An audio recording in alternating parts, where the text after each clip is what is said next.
મિત્રો આજે આપણે વાત કરવાના છીએ આધાર કાર્ડને પાન કાર્ડ સાથે લિંક કરવા વિશે, જેમની છેલ્લી તારીખ છે 31 માર્ચ 2023, પરંતુ એમાંથી અમુક લોકોને છૂટછાટ આપવામાં આવેલી છે. તેઓ પોતાના પાન કાર્ડને લિંક નહીં કરે તો પણ ચાલશે.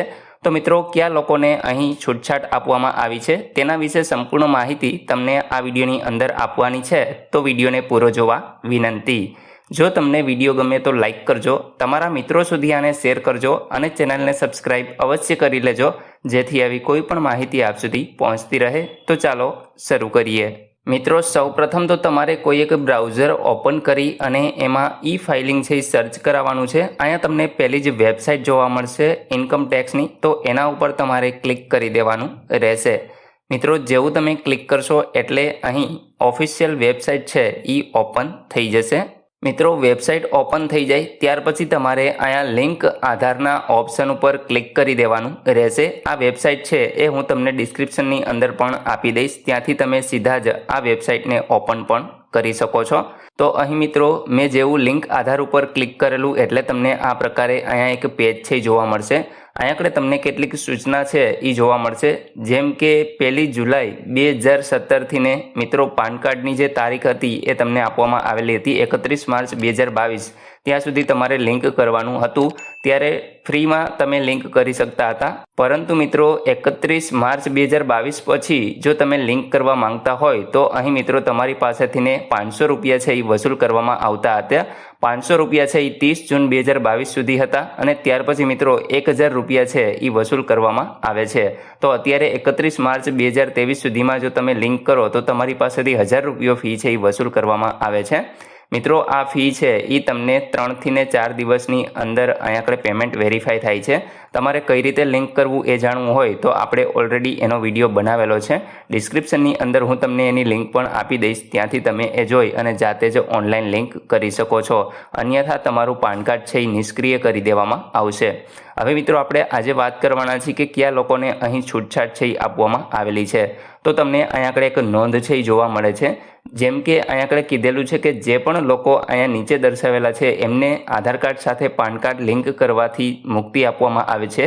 જેમ કે NRI એટલે કે જે વિદેશની અંદર રહેતા હોય એ લોકોને અહીંયા આગળ મુક્તિ આપવામાં આવે છે.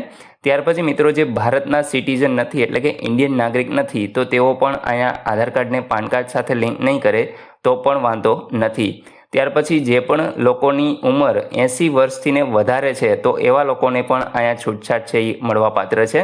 ત્યાર પછી મિત્રો, અહીંયા રાજ્ય આપેલા છે કે તે રાજ્યની અંદર જો વસવાટ કરતા હોય તો તેવા લોકોને પણ અહીંયા આગળ પાન કાર્ડ સાથે આધાર કાર્ડને લિંક કરવાની જરૂર નથી.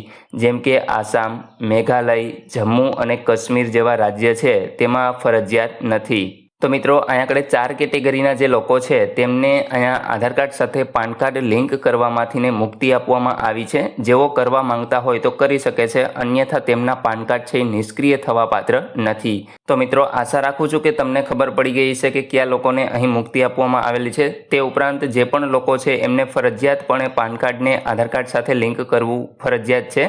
31 માર્ચ 2023 સુધી તમારે 1000 રૂપિયા ભરી અને અહીં પાન કાર્ડને આધાર કાર્ડ સાથે લિંક કરી શકો છો. ત્યાર પછી મિત્રો, આગળનું નોટિફિકેશન હવે પછી આવશે કે જો જેના રદ થઈ જશે ત્યાર પછી એમને શું કરવાનું છે.